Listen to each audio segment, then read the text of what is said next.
क्या आपको पता है रामायण में जो रावण ने सीता माँ को हरण किया था वो असली सीता माँ नहीं थी? और किसने भगवान कृष्ण के ऊपर 12 घातक बाण चलाए थे? और क्या आपको पता है कि मुकेश अंबानी अपने पर्स के अंदर कितने पैसे कैरी करते हैं?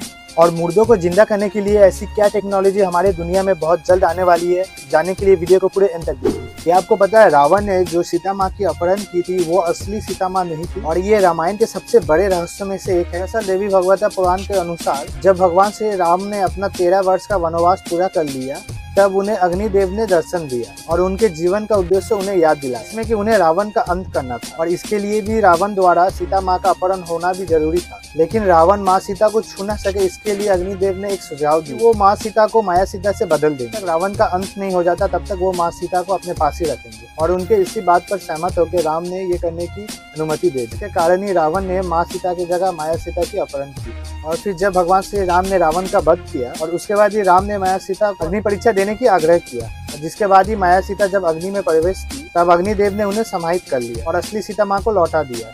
तो आप भी अगर राम के भक्त हैं तो कमेंट में जय श्री राम जरूर लिखें। क्या आपको पता है मुकेश अंबानी अपने वॉलेट पे कितने पैसे रखते हैं? क्या आंसर है मुकेश अंबानी अपने वॉलेट में एक भी पैसे नहीं रखते। तो आप तो ये सोच रहे होंगे कि वो किसी क्रेडिट कार्ड या डेबिट कार्ड का इस्तेमाल करते होंगे, पर यहाँ भी आप गलत हो। उनके पर्स में बस उनके कुछ पर्सनल फोटोज या फिर उनके पर्सनल कुछ सामान को छोड़कर और कोई भी चीज नहीं होती, क्योंकि उनका कहना है कि उन्हें पैसे रखने की जरूरत ही नहीं पड़ती, क्योंकि अगर कहीं भी कुछ खरीदना हो उनके पास उनके असिस्टेंट्स है। और ये भी है कि उन्हें ज्यादातर कुछ भी खरीदने की जरूरत नहीं पड़ती, जिसके वजह से वो अपने पर्स में बिल्कुल भी पैसे नहीं रखते। चाइना में एक ऐसा विलेनियर था जिसका किसी वजह से एक बैंक के स्टाफ से बहस हो गई। इसके बाद वो बहुत गुस्सा हो गया, जिसके बाद ही वो बैंक में से 5 करोड़ रुपए विथड्रॉ किए। और फिर उसने बैंक वालों से कहा कि मुझे ये सारे पैसे गिनकर चाहिए, क्योंकि उनको बैंक पर भरोसा नहीं है इसलिए। फिर क्या उन वर्कर्स को 5 करोड़ रुपए बैठकर गिनने पड़े। कम से कम एक दिन तो लग ही गया होगा उनको। आप ये बात शायद नहीं जानते होंगे कि चांद पर भी अर्थक्वेक आते हैं और जिसे मूनक्वेक कहते हैं। ये अर्थक्वेक के मुकाबले बहुत कम आते हैं, क्योंकि चांद पर किसी भी प्रकार के लोग नहीं रहते। इसकी वजह से ही चांद पर साल में बस 5 बार ही मूनक्वेक आते हैं। मोबाइल यूज करते हुए चलते चलते लोग रोड में जो रेड और ग्रीन लाइट रहता है उसे वो लोग नोटिस नहीं करते हैं। तो इसके वजह से साउथ कोरिया में आप देखिएगा कि जेब्रा क्रॉसिंग के बीचों बीच ऐसे लाइट और ग्रीन लाइट लगाए गए हैं, ताकि लोग मोबाइल यूज करते हुए नीचे वो लोग को लाइट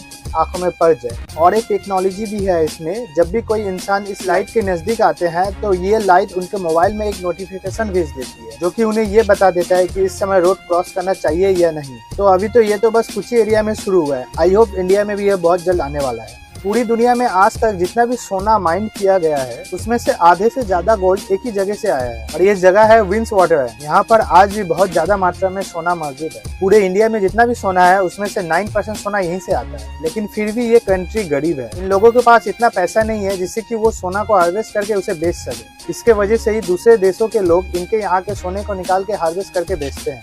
आखिर क्यों श्री राम के चरण पड़ते ही इस नदी पे पड़ गए इतने सारे कीड़े? कहानी ये है कि श्री राम के दर्शन पाने की उम्मीद में सबरी अपने कुटिया के चारों तरफ झाड़ू लगाया करती थी, ताकि श्री राम जब भी आए तो उनके पैरों में कोई भी धूल ना लगे। पर जब सबरी झाड़ू लगा रही थी थोड़ी सी धूल उड़कर एक ऋषि मुनि पर पड़ गई, क्योंकि उसी समय स्नान करके आए थे। ऋषि मुनि ने सबरी को डांटते हुए कहा कि तेरे वजह से मैं अभी अपवित्र हो गया, और फिर पुनः जाके नदी में स्नान करने गए। तो इस बार ऋषि मुनि ने जब पानी में अपने कदम रखे तो उस नदी में कहां से बहुत सारे कीड़े पड़ गए और वो पानी एकदम लाल हो गई। तो ऋषि मुनि ने सोचा कि ये सब सबरी के कारण ही हुआ है, और ये सोचे कि जब भी अगर राम आएंगे चरण पड़ते ये पानी पूरा पवित्र हो जाएगा। फिर कई सालों बाद जब श्री राम सबरी को दर्शन देने आए, ऋषि मुनि ने उस श्री राम को उस पानी में चरण रखने को कहा, परंतु जब श्री राम के चरण उस पानी में पड़े नदी में और बड़े कीड़े हो गए और वो पानी और गंदा हो गया। तो तभी श्री राम ने उस सबरी को बुलाकर उनके चरण उस नदी में रखवाए, तो तभी वो नदी पहले की तरह एकदम पवित्र हो गई। इसी बात पर कमेंट में जय श्री राम जरूर लिखें।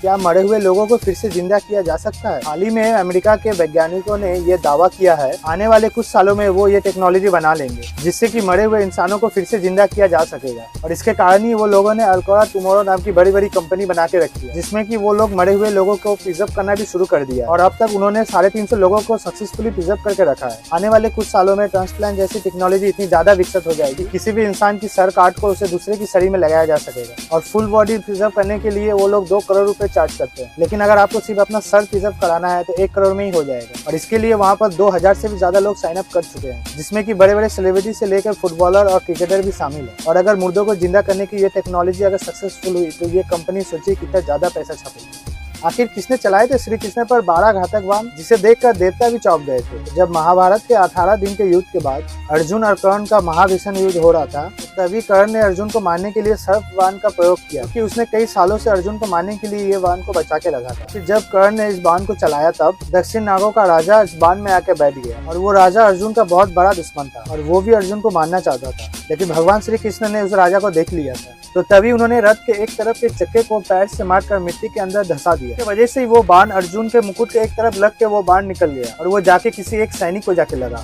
और उसकी वहीं पर ही मौत हो गई। तो उसके बाद ही अर्जुन जब उस रथ के चक्के को निकालने के लिए बाहर उतरे, तभी मौका देके कर्ण ने 12 घातक बाण अर्जुन पर चला दी। तो तभी भगवान कृष्ण अर्जुन की ढाल बन के उस 12 घातक बाणों के सामने आ जाते हैं, जिससे वो सारी बाण भगवान कृष्ण के सीने में जाके लगती है। महाभारत में जब भीष्म पितामह बाणों की सैया पे थे, तब भगवान कृष्ण उनसे मिलने आए। उनको देखकर भीष्म पितामह ने कहा कि मुझको तो अपने 10 जन्म याद है, इसमें कि मैंने कोई भी पाप नहीं किया, तो फिर मुझे ये बाणों की सैया क्यों मिली? तभी भगवान कृष्ण ने उनके सवालों का जवाब देते हुए कहा कि ये बात उनके 10 जन्मों की पहले की है। आप एक राजकुमार थे, और आप जब एक जंगल से गुजर रहे थे, आपके रास्ते में एक सांप आ गया था। आपने उस सांप को अपने रास्ते से हटा दिया, लेकिन किसी गलतीवश वो सांप एक कांटे की झाड़ी में जाके फंस गया। वो जितनी बार भी निकलने की कोशिश करता है, वो उतनी बार उस कांटों में, झाड़ियों में और ज्यादा फंस जाता है, और कई दिनों तक वो सांप उस झाड़ियों में फंसा रहा, और भगवान को ये बोलता रहा कि जिसने भी मेरे साथ ऐसा किया है, इसकी भी मृत्यु ऐसे ही हो। लेकिन पिछले 10 जन्मों में आपने ऐसा कोई भी पाप नहीं किया जिसकी वजह से ये भोगना पड़े, और जब द्रौपदी का वस्त्रहरण हुआ, तब आप इस चीज को देखते हुए इस पाप का भागी बने, इसके कारण ही आपको ये बाणों की सैया मिली। तो दोस्तों, अगर आप भी भगवान कृष्ण को मानते हैं तो कमेंट में जय श्री कृष्ण जरूर लिखिए।